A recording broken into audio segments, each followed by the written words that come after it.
My name is Julissa.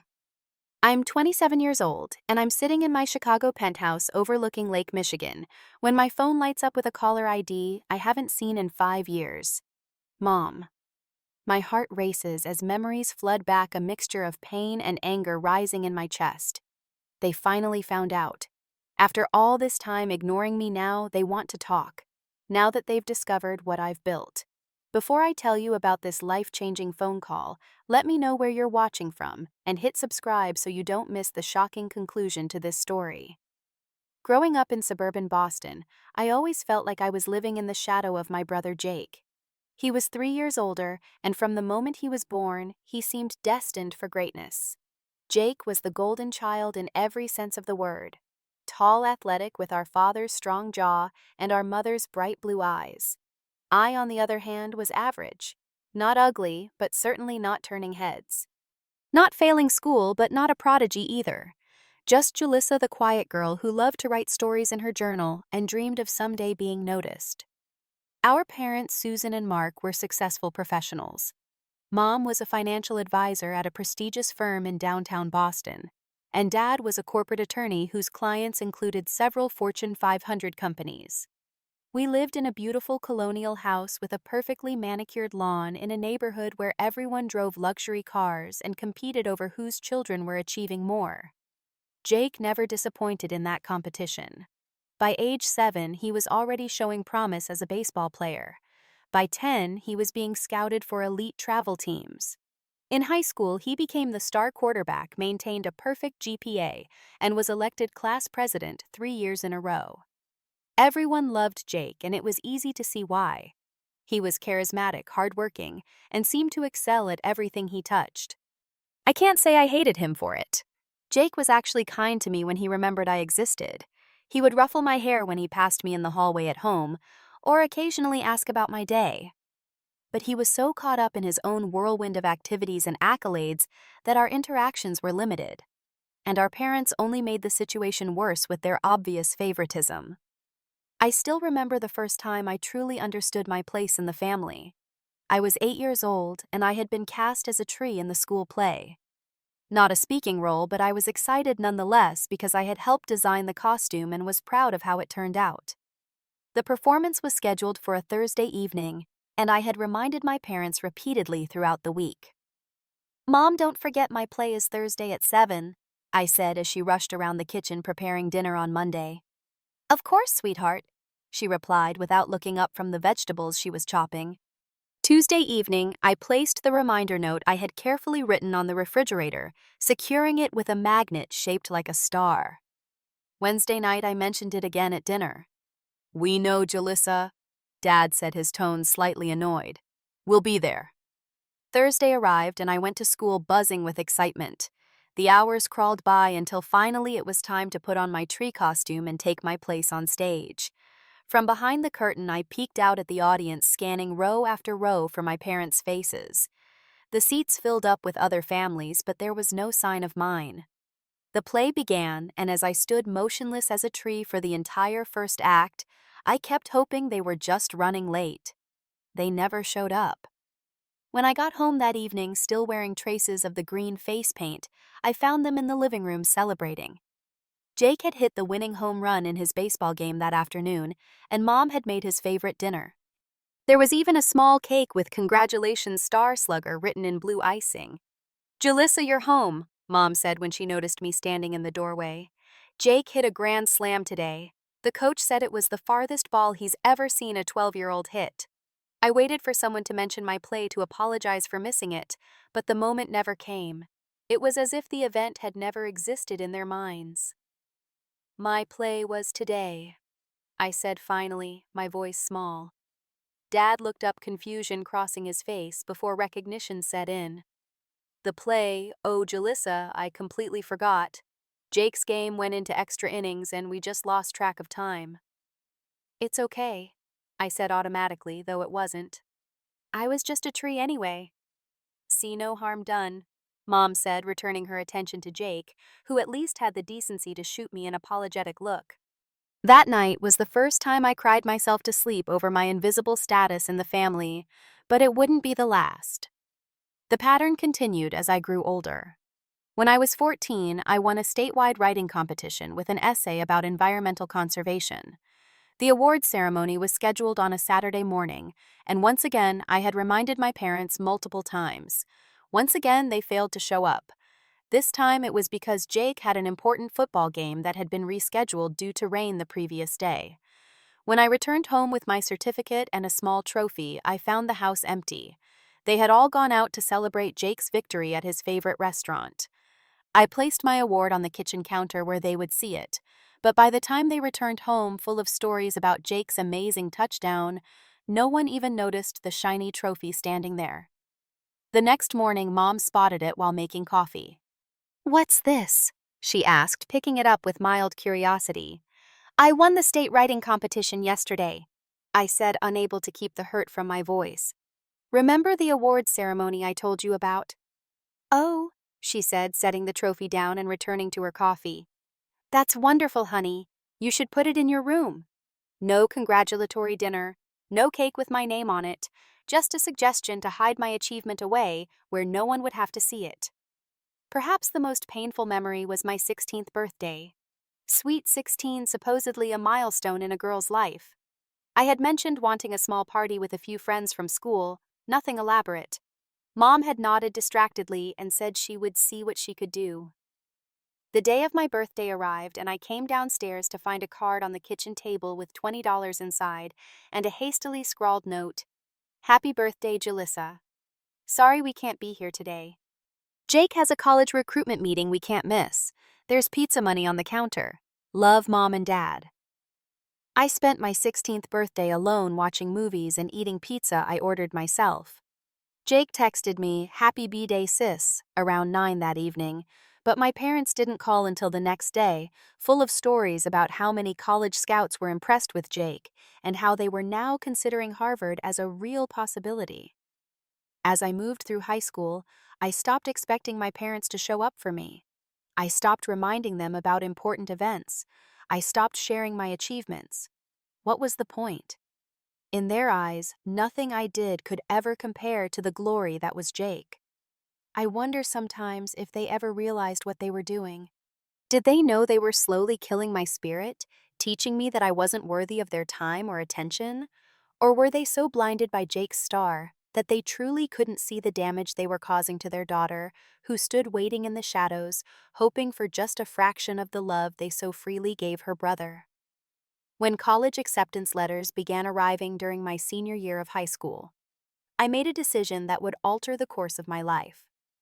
Despite getting into a prestigious university in Boston, just a 20-minute drive from our home, I chose to accept an offer from a school in Chicago nearly 1,000 miles away. I had been accepted to both schools with partial scholarships, the Boston one offering slightly more money. Logically, staying close to home made more sense financially. But I wasn't making this decision with my head. I was making it with my heart, a heart that desperately needed space to heal and grow. The night I made my decision, we were having a family dinner, a rare occurrence given everyone's busy schedules. The conversation, as usual, revolved entirely around Jake and his future. "Harvard's baseball coach called again today," Dad announced proudly, cutting into his steak. "He says Jake has a real shot at being a starter his freshman year if he commits." "That's amazing," Mom gushed, reaching over to squeeze Jake's arm. "And with the academic scholarship they're offering, it's practically a full ride." Jake smiled, though I noticed a slight tension in his expression. Despite being the golden child, even he sometimes seemed overwhelmed by our parents' intense focus on his achievements. "I haven't decided yet," he said, pushing his peas around his plate. "I'm still considering Yale." This prompted a 15-minute discussion about the pros and cons of Harvard versus Yale, with detailed analysis of each school's baseball program, academic reputation, and networking opportunities. I sat silently picking at my food, waiting for someone to ask about my college plans. No one did. Finally, during a brief lull in the conversation, I cleared my throat. "I've decided on Chicago," I said, trying to inject some enthusiasm into my voice. 3 pairs of eyes turned to me, momentarily confused, as if they'd forgotten I was there. "Chicago," Mom repeated, her brow furrowing slightly. "Oh, for college. That's nice, dear. Chicago is a wonderful city. Dad nodded absently. Good school, he said before turning back to Jake. So, about those Harvard housing options? And just like that, one of the biggest decisions of my life was acknowledged with less interest than they would show in hearing about a slight change in the weather forecast. I wasn't surprised, but it still hurt. In that moment, I knew I'd made the right choice. Chicago wasn't just a college destination for me, it was an escape route. The weeks leading up to my departure were a flurry of activity, all centered around Jake's college preparations. Our parents took him shopping for new clothes, helped him select the perfect laptop, and spent hours discussing which courses he should register for in his first semester. Meanwhile, I packed my own belongings alone in my room, researched Chicago neighborhoods on my own, and figured out public transportation routes from the airport to campus by myself. I booked my own flight with money I'd saved from a part-time job at the local library. I arranged my own housing details. I filled out my own financial aid forms. Not once did either parent offer to help or even ask if I needed anything. The day of my departure arrived on a warm August morning. My flight was scheduled for 10 a.m., which meant I needed to be at the airport by 8. I had arranged for a rideshare to pick me up as taking public transportation with all my luggage would have been too difficult. I dragged my suitcases downstairs at 7, hoping someone would be awake to say goodbye. The house was quiet except for the sound of the coffee maker in the kitchen. I found my mother there scrolling through emails on her phone. "I'm leaving now," I said, standing in the doorway with my carry-on bag slung over my shoulder. She looked up momentarily startled. "Today I thought you were leaving next week." "No, Mom. Today. I told you last night at dinner." "Oh," she said, setting down her phone. "Well, have a safe trip. Call when you get there." "Where's Dad?" I asked, looking around. "He and Jake left early. There's a special orientation breakfast at Harvard this morning for scholarship athletes and their parents." Of course there was. I shouldn't have expected anything different. "Right," I said, swallowing the lump in my throat. "Well, I guess this is goodbye then." Mom stood and gave me a quick perfunctory hug. "Good luck, sweetheart. Study hard." The rideshare driver honked outside and I turned to go. No tearful farewell, no last-minute advice, no promises to visit soon. Just a casual goodbye as if I were heading to the mall for a few hours, rather than moving nearly 1,000 miles away. As the car pulled away from the house, I allowed myself one backward glance. Through the kitchen window, I could see my mother had already returned to her emails, any thoughts of my departure already forgotten. At the airport, surrounded by other families saying emotional goodbyes, I felt the weight of my aloneness. Parents hugging their children tight, mothers wiping away tears, fathers giving last-minute advice, siblings promising to call often. And there I was checking in by myself, no one to wave to as I headed through security. But as the plane took off a few hours later, something unexpected happened. As Boston grew smaller beneath me, I felt a peculiar sensation spreading through my chest. It took me a moment to identify it because it had been so long since I'd experienced it hope. For the first time in years, I felt hopeful about my future. I was flying toward a new city where no one knew me as Jake's little sister. No one had any preconceived notions about my place in the world. In Chicago, I could be anyone I wanted to be. I could reinvent myself. I could find people who would see me, really see me for who I was. As the plane soared through the clouds, I made a silent promise to myself I would build a life where I mattered, where my presence was acknowledged, where my absence would be felt. Little did I know then how completely I would fulfill that promise, or how long it would take for my family to notice I was gone. Landing in Chicago felt like stepping into another world. The city sprawled beneath the August sun, all gleaming skyscrapers and busy streets so different from the familiar suburbs of Boston. I felt both terrified and exhilarated as I navigated from O'Hare Airport to my new home, a dormitory on the north side of the city. The first few months were harder than I'd anticipated. Homesickness hit me in unexpected waves, usually late at night when the dorm grew quiet. The irony wasn't lost on me feeling homesick for a place where I'd felt invisible.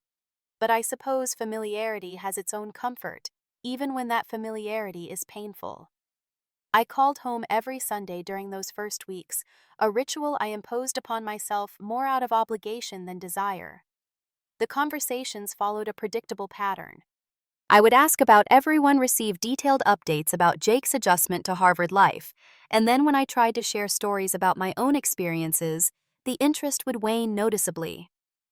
"That sounds nice, honey," my mother would say, after I'd barely begun describing my literature professor or the architecture of the campus buildings. "Oh, did I tell you Jake got selected for a special research program? Only 5 freshmen were chosen." After a while, I started keeping my calls shorter. I shared less and less of my own life, knowing it would only be overshadowed.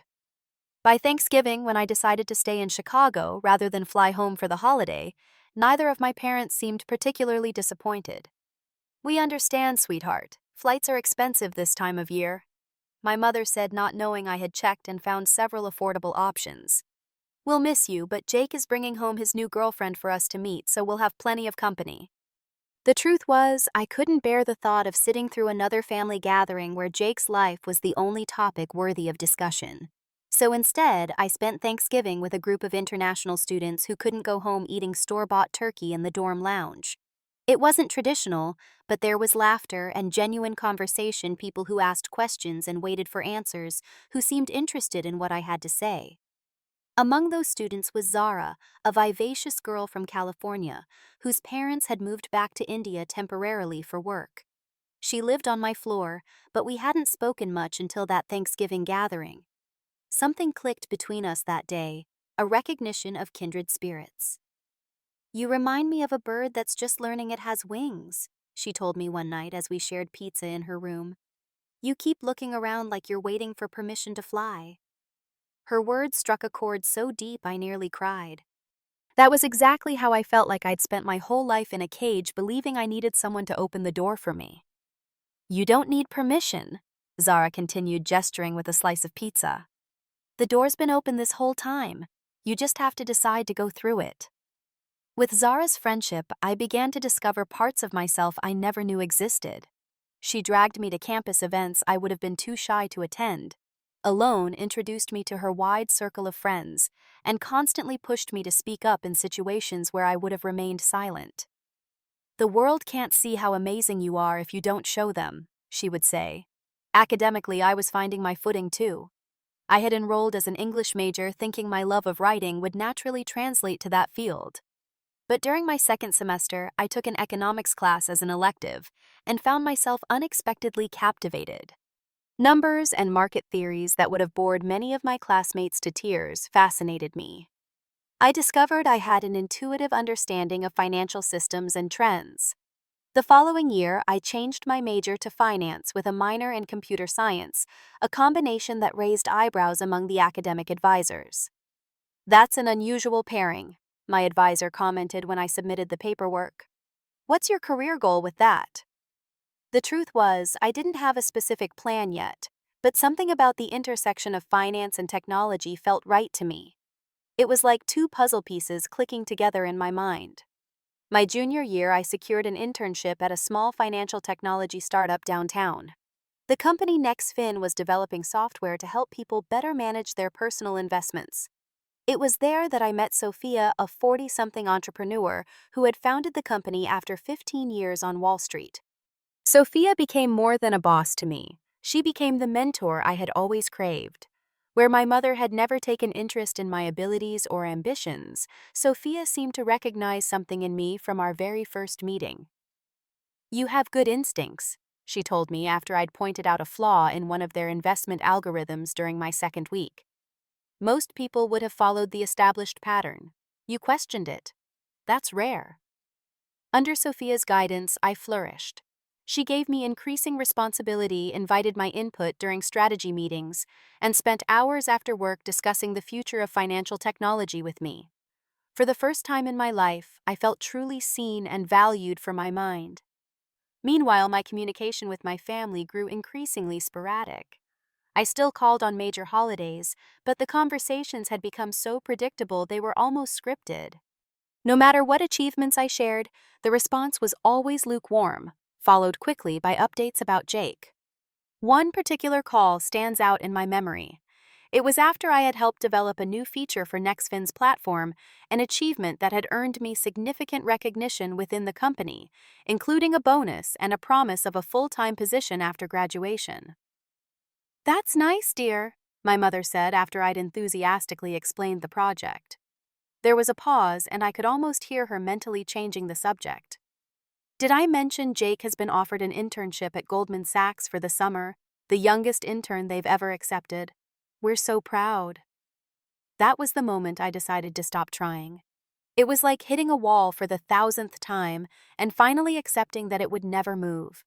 No matter what I achieved, it would never be enough to compete with Jake's golden glow.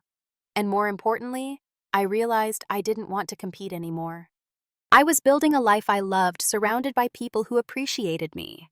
Why keep seeking approval from those who seemed constitutionally incapable of giving it? I finished my junior year with excellent grades, a prestigious internship that had turned into a job offer, and a circle of friends who made Chicago feel more like home than Boston ever had. For the first time since I could remember, I was genuinely happy. Not because someone else was validating my worth, but because I had begun to recognize it myself. My graduation day dawned bright and clear, a perfect Chicago spring day, with a gentle breeze coming off Lake Michigan. As I donned my cap and gown in my dorm room, Zara snapped photos and bubbled with excitement. "Your parents are going to be so proud when they see you walk across that stage," she said, adjusting my cap. I hadn't told her they weren't coming. I'd invited them, of course, sending formal announcements and following up with emails, but 2 weeks before the ceremony, I received a text from my mother. "Sorry, sweetheart, we won't be able to make it to Chicago. Jake's graduation from Harvard is the same weekend, and we've already made all the arrangements. I'm sure you understand. Take lots of pictures." I did understand all too well. It was the story of my life in a single text message. Of course they would choose Jake's graduation over mine. It wasn't even a question in their minds.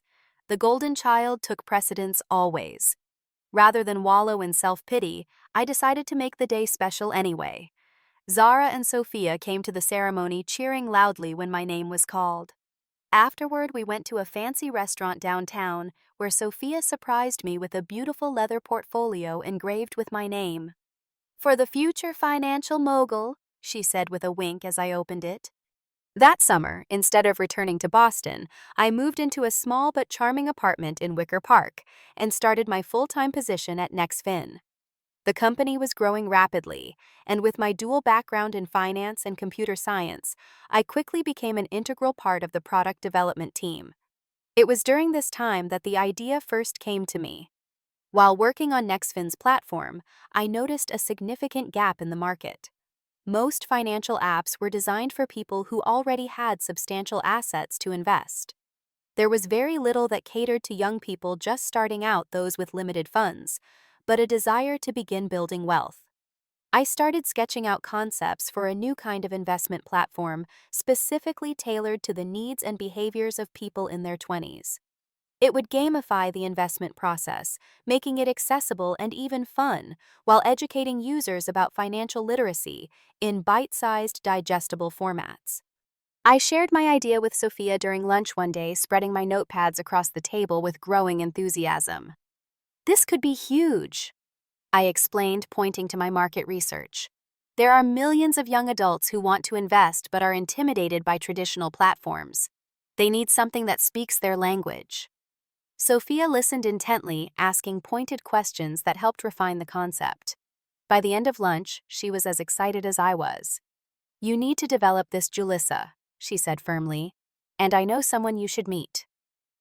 2 weeks later, Sophia introduced me to Daniel Mercer, an angel investor who specialized in financial technology startups. Daniel was in his 50s with salt and pepper hair and keen eyes that seemed to evaluate everything with precision. We met in a quiet coffee shop, and I pitched my concept with the confidence Sophia had helped instill in me. "Young people aren't connecting with traditional investment platforms because they don't feel those platforms were built for them," I explained. "And they're right. My generation thinks differently about money. We need different tools." Daniel asked tough questions, pushing me to defend my market analysis and revenue projections. By the end of our 2-hour meeting, he leaned back in his chair with a satisfied expression. "I've heard dozens of pitches this month," he said, "but yours is the first one that's solving a real problem in a novel way. I want to invest in your company." I blinked, momentarily stunned. "My company? But I work for Nexfin." Daniel smiled. "Not anymore. This is your idea, Julissa. You need to build it yourself."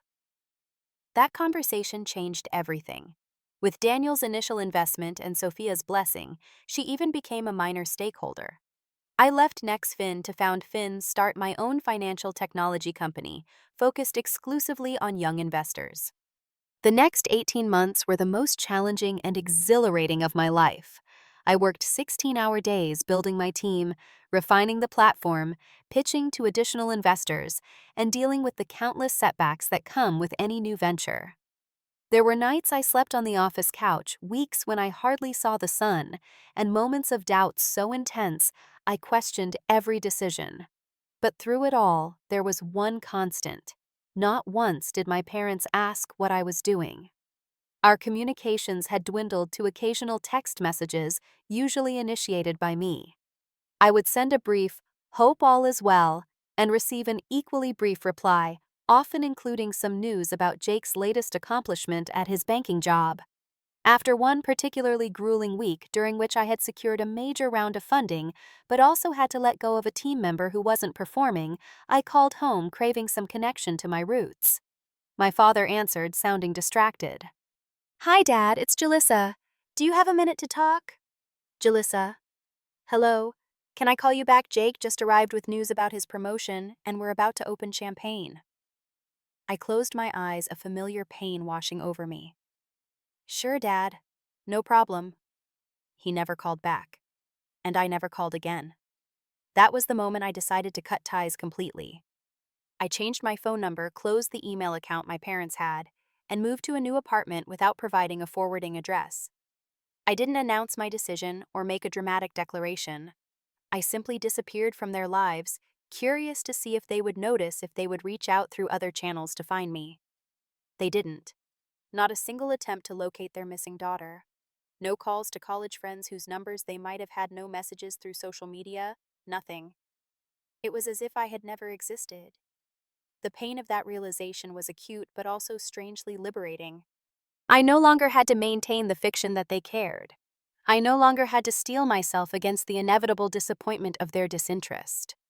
I was free to focus entirely on building my life and my company, without the emotional drain of seeking validation from people who would never give it. And so I poured all my energy into Finstart, channeling the hurt into determination. If my parents couldn't see my worth, I would create something so successful the whole world would see it instead. 4 years passed in a blur of growth and achievement. Finstart went from a small startup operating out of a converted warehouse space to a company valued at over $300 million, with offices occupying 3 floors of a gleaming downtown high-rise. Our user base had grown to over 2 million young investors, and we'd been featured in major financial publications as a disruptive force in the investment industry. My personal life had transformed as well. I'd moved from my modest Wicker Park apartment to a stunning penthouse overlooking Lake Michigan, with floor-to-ceiling windows that framed the water like a living painting.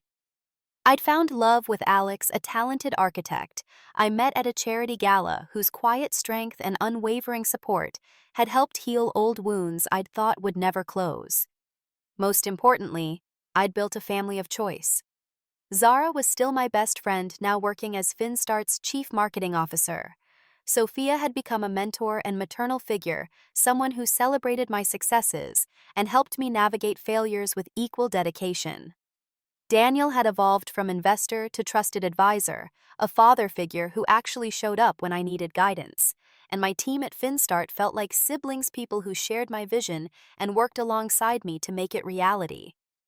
On a crisp October morning, I sat in my office reviewing our latest quarterly results when my assistant Ellie knocked on the door. "There's an email you might want to see," she said, her expression curious. "It came through your old contact form on the website, the one you rarely check." I took the tablet she offered and looked at the message displayed on the screen. The sender's name made my heart skip. Susan Walsh. My mother. I hadn't heard that name in so long, it almost felt like it belonged to a character in a book I'd read years ago, not the woman who had given birth to me. With slightly trembling fingers, I opened the email. Julissa. It began without any greeting, as if continuing a conversation that had never paused. I saw your interview in Business Insider today, the 30 Under 30 feature. I had to read it twice to make sure it was really you. My daughter, the CEO of a multi-million-dollar company. I hardly recognized you in the photo. You look so different now, so confident. Your father and I are both surprised and proud. We had no idea you had achieved so much. It made us realize how long it's been since we've spoken properly. Too long. We would very much like to reconnect. Perhaps we could visit you in Chicago soon. There's much to catch up on and some family matters to discuss as well.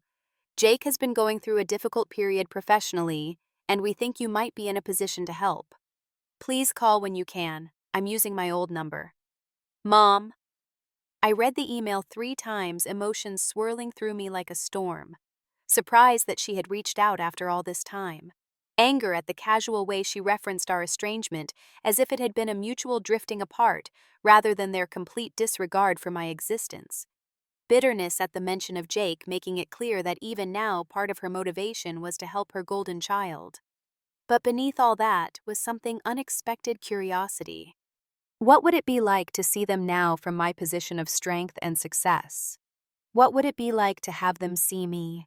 Really see me, perhaps for the first time? I was still staring at the tablet when my phone rang, an unknown number with a Boston area code. With a jolt of intuition, I knew who it was. Julissa speaking. I answered, my voice steadier than I felt. Julissa, it's Mom. The voice was familiar yet strange, like a song I used to know but couldn't quite remember the tune to. How odd that the woman who had given me life now sounded like a stranger. I sent you an email, but then I thought, why not just call? It's been so long since I've heard your voice. The irony of that statement was almost laughable. It had been long because she had never bothered to call, never noticed when I stopped calling. Yes, it has been a while, I said neutrally. We saw your feature in Business Insider. What a surprise. A CEO, Julissa. When did all this happen? Over the past 5 years, I replied, unable to keep the edge from my voice. The 5 years since I left Boston. There was a pause, as if she was calculating dates. Has it really been that long? My goodness, time flies. Time flies when you don't notice your daughter is missing from your life, I thought, but didn't say. Your father and I were thinking we might visit Chicago, see your company catch up properly. And, well, there's something we wanted to discuss with you in person. What's that? I asked, though I had a sinking feeling I already knew. It's Jake, she said, her voice immediately warming at the mention of his name. He's been having some career troubles lately. Left Goldman Sachs under difficult circumstances. He's been struggling to find a new position that matches his qualifications. When we saw what you've built well, we thought perhaps you might have a place for him. In a management role, of course. Of course. Even now it was about Jake. My success was valuable only insofar as it could be useful to her precious son. I see, I said, my voice cooling further. And when were you thinking of visiting? We could come next weekend if that works for you. We're eager to see you and discuss everything. I considered refusing, telling her that 5 years of silence couldn't be erased with one phone call prompted by self-interest. But something stopped me. A need for closure, perhaps, or simply a desire to have them finally acknowledge what they had done. Next weekend works, I said. I'll text you the address of my home. We can meet there first. After confirming the details, I ended the call and sat back in my chair, a strange numbness spreading through me. They were coming here to my world. After 5 years of complete silence, of not even noticing I was gone, they were suddenly eager to see me. It wasn't about reconnecting with their daughter. It wasn't about making amends for years of neglect. It was about Jake, as it always had been. I picked up my phone again and called Alex. I would need his strength in the days ahead. The week leading up to my parents' visit was filled with emotional turbulence. I swung between anxiety, anger, and a strange detached curiosity. How would they react when they saw the life I had built? Would they finally see me? Or would I still be invisible to them, even while standing in the center of my own success? "You don't have to do this," Alex said the night before their arrival, as we sat on the terrace of my penthouse, the lights of Chicago twinkling around us. "You don't owe them anything." I took a sip of wine, considering his words. "I know, but I think I need this. For me, not for them. I need to face them as the person I've become." Zara had similar concerns when I told her about the upcoming visit. "Those people abandoned you emotionally your whole life," she said fiercely. "And now they want your help. Let them figure out their golden boy's problems themselves." Even my therapist, Dr. Levine, whom I'd been seeing monthly to work through my family issues, advised caution. "Remember that you control this interaction now," she said during our emergency session. "You set the boundaries. You decide how much of yourself to give them." Armed with this support and advice, I prepared for the reunion. I chose to meet them at my home rather than in a public place, wanting them to see the full extent of what I had created without them. The day arrived clear and cool, a perfect Chicago autumn day. I dressed carefully in a simple but elegant black dress, my hair swept into a sleek bun, a fair cry from the unstyled ponytail I'd worn throughout my youth. Alex offered to stay, but I decided this was something I needed to face alone, at least initially. At precisely noon, the doorman called to announce visitors in the lobby. My heart raced as I gave permission for them to come up. Minutes later, a knock at the door signaled their arrival. I took a deep breath and opened the door. They looked older, much older than I had expected. My father's hair was now completely gray, his face lined in ways I didn't remember. My mother had aged too, though she clearly fought it with expensive treatments and careful makeup. They stood uncertainly in the hallway, as if not quite sure they had the right apartment.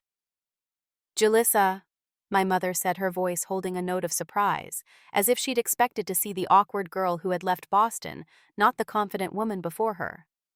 "Hello, Mom. Dad, please come in." They stepped into the foyer, their eyes widening as they took in the expansive living area beyond, with its panoramic views of the city and lake. "This is where you live?" my father asked, unable to hide his astonishment. "Yes, for about 3 years now." "It's spectacular," my mother said, moving toward the windows. "You must be doing very well." "I am," I replied, simply not elaborating. Let them ask if they wanted to know more. But they didn't ask.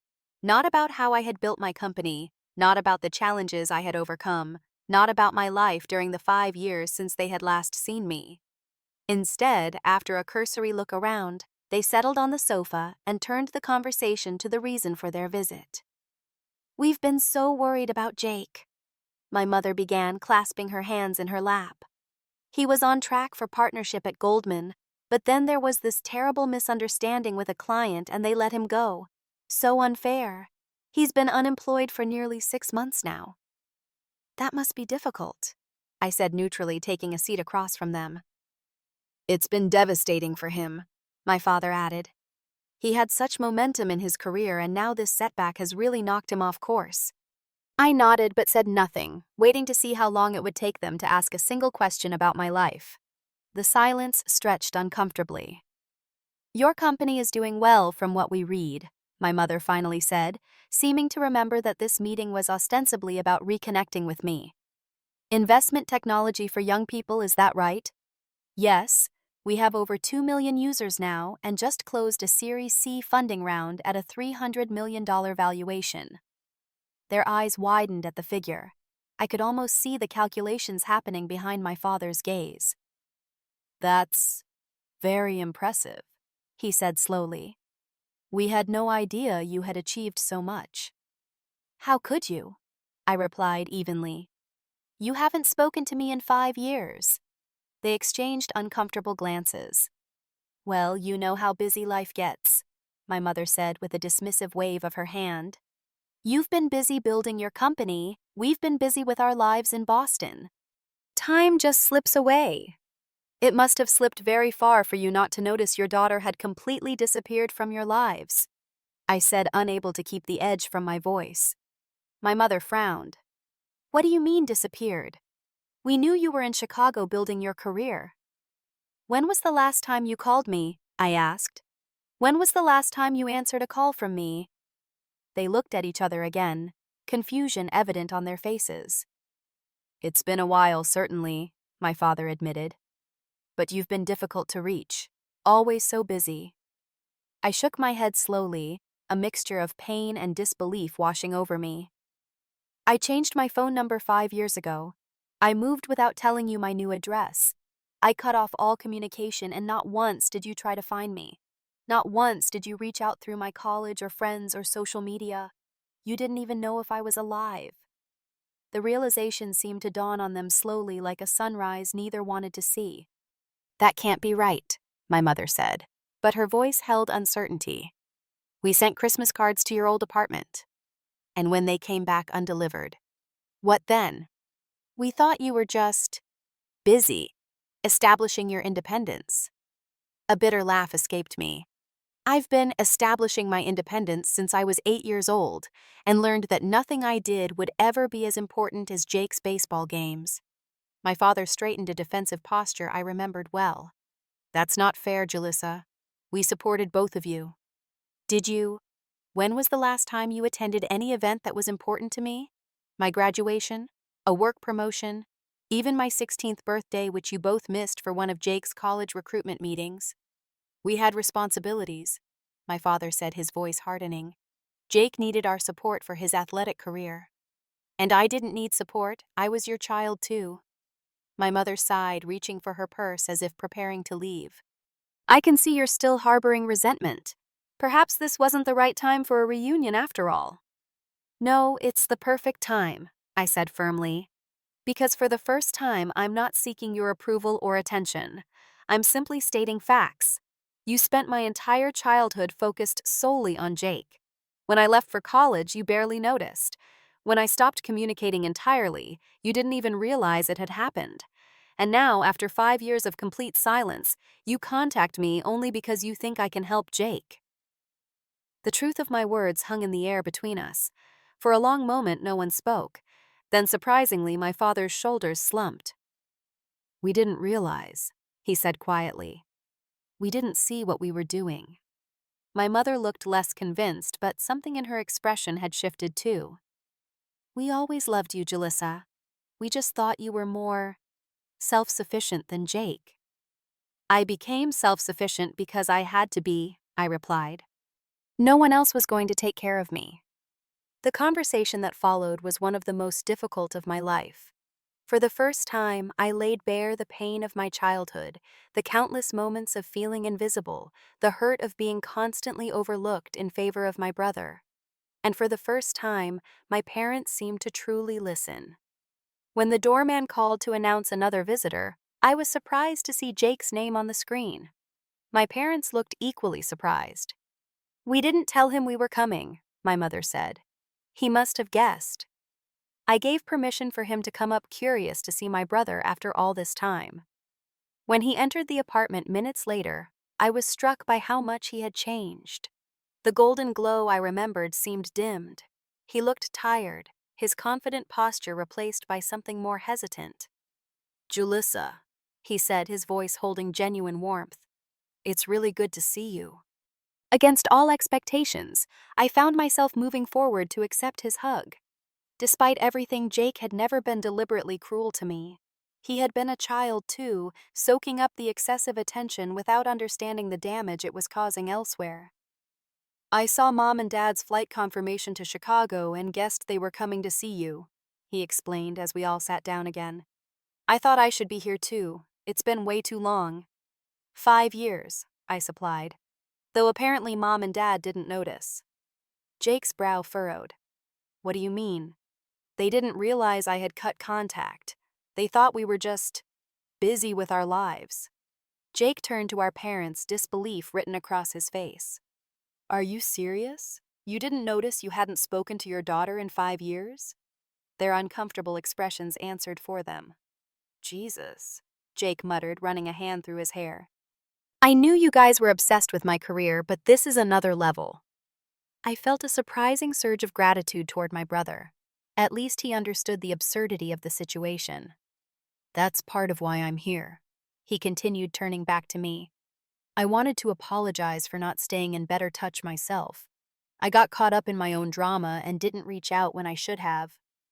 His honesty was unexpected and touching.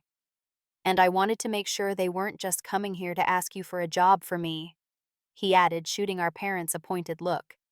Because I heard them discussing that and it's not okay. My parents had the grace to look embarrassed. Jake needs a fresh start, my mother began defensively. And I can find my own fresh start, Jake interrupted. I don't need you using my sister as a safety net after all these years of ignoring her. In that moment, I saw my brother in a new light. Perhaps he had grown in ways I hadn't given him credit for. The conversation that followed was raw and honest, years of unspoken feelings finally finding voice. There were tears, particularly from my mother, when she finally began to understand the depth of her failure. My father, always more stoic, nevertheless looked shaken by the revelations.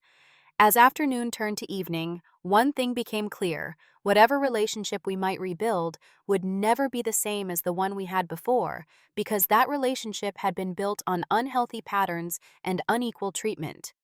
Any new connection would need to start from scratch with clear boundaries and honest communication. I won't give Jake a job, I said plainly when the subject finally came up again. Not because I don't want to help, but because it wouldn't be right for either of us. He needs to find his own path, not rely on nepotism, which is exactly what you taught him to expect. Jake nodded. She's right. I wouldn't want it anyway. But maybe, he added, looking at me hopefully, you could give me some career advice sometime, sister to brother. It was a small request and a reasonable one. I could do that, I agreed. And I might know some people in finance who could talk to you. But no promises, and any opportunity would be based on your qualifications, not our relationship. He seemed satisfied with that, and for the first time, I felt like we were relating to each other as equals. As they prepared to leave, my mother reached for my hand. We've made terrible mistakes, she said, her voice thick with emotion. I don't know if you can forgive us, but I hope you'll give us a chance to do better. I didn't make any promises. 5 years of silence couldn't be erased in one afternoon. But I did agree to keep the lines of communication open to see where time might take us. After they left, I stood at my window watching the city lights, feeling oddly light, as if a weight I'd carried for so long had finally been set down. They had seen me, really seen me. And while that validation no longer defined my worth, there was a certain closure in finally receiving it. More importantly, I had seen myself clearly, perhaps for the first time. Not as the invisible daughter or the neglected sister, but as a woman who had built something meaningful, despite or perhaps because of the challenges she had faced. My phone buzzed with a text from Alex. How did it go? Need me to come over? I smiled and typed back. It went better than expected. Come over. I have a lot to tell you. 6 months have passed since that first reunion with my family. 6 months of careful rebuilding, of tentative steps towards something that might eventually resemble a healthy relationship. It hasn't been easy. Old patterns don't disappear overnight, and there have been moments when my parents slipped back into their Jake-centric focus. But unlike before, I now call them out on it, immediately setting clear boundaries about what I will and won't accept. Jake and I have developed a relationship separate from our parents meeting for coffee when he visits Chicago, talking on the phone every few weeks. He found a job at a smaller investment firm, starting over at a lower level, but with a chance to rebuild his career on his own merits. He seems happier, more grounded, and has even apologized for not recognizing the imbalance in our childhood sooner. I knew Mom and Dad were more focused on me, he admitted during one of our conversations. But I was a kid too, soaking up the attention without questioning it. I should have seen what it was doing to you. My parents have made efforts as well. They flew to Chicago for my birthday, the first time they had ever traveled specifically to celebrate me. My mother calls regularly now, asking questions about my company, my life, my thoughts, actually listening to the answers. My father sent me an email after reading an article about Finstart, expressing genuine pride in what I had built. Small steps, but meaningful ones. Last month marked a significant milestone in our healing journey. I was invited to give a keynote address at a major financial technology conference in Chicago. I sent invitations to my parents, not really expecting them to attend, given that it fell on a weekday and would require them to rearrange their schedules. To my surprise, they not only came, but arrived early, sitting in the front row.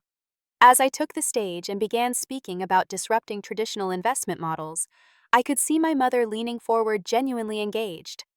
My father was taking notes, something I had only ever seen him do at Jake's baseball games when he was tracking statistics.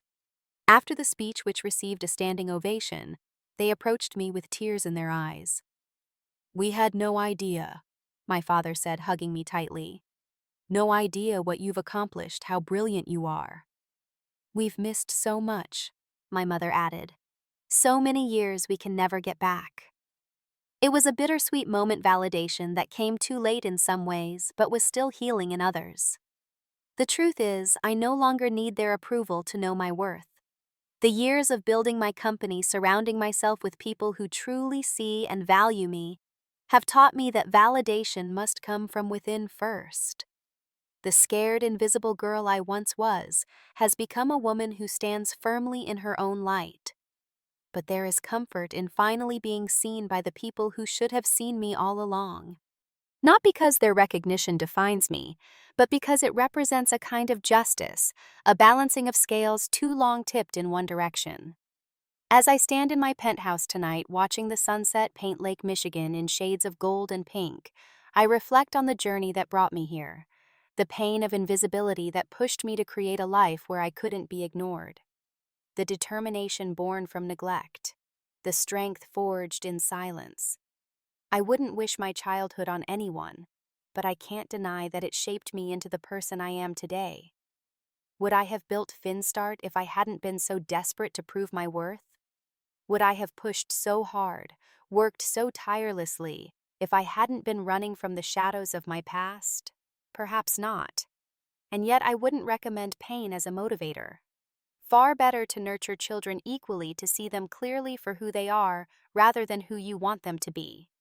The irony isn't lost on me that it took becoming successful for my parents to finally notice me, that after years of silence, it was a magazine article that prompted them to reach out. Sometimes I wonder if they would have ever tried to find me if I had remained ordinary, if my life had taken a less spectacular turn. But I try not to dwell on these thoughts. The past cannot be changed, only accepted and learned from. What matters is the present and the future we choose to build from here. I've learned that forgiveness isn't about excusing what happened, but about releasing its power over you. I may never fully forgive my parents for the years of emotional neglect, but I've chosen not to let that pain define my life anymore. I've also learned that sometimes you have to leave home to find yourself, to discover your own worth, apart from the narratives others have written for you. Sometimes you have to become invisible to those who never truly saw you in order to become visible to yourself. And perhaps most importantly, I've learned that family isn't just about blood. It's about who sees you, who celebrates your victories and supports you through defeats, who makes space for all of you, not just the parts that reflect well on them. My phone chimes with a text from Alex reminding me about our dinner reservation. In an hour, I'll meet him, Zara, Sophia, and Daniel, the family I chose, the people who saw my light when others missed it. We'll celebrate another successful quarter, another milestone reached, another chapter in the life we're building together. I'm no longer the invisible daughter, the forgotten sister. I'm Julissa Walsh, CEO of Finstart, creator of my own destiny. And while reconciliation with my birth family brings a certain peace, it's the family I built along the way that truly makes me feel at home. Have you ever had to leave behind something familiar to find yourself? Have you ever been overlooked by those who should have seen you most clearly? If my story resonated with you, please share your experiences in the comments below. And if you found value in my journey, please hit that like button and subscribe to hear more stories of resilience and self-discovery. Thank you for listening, and remember, sometimes being invisible to others is the first step to becoming visible to yourself.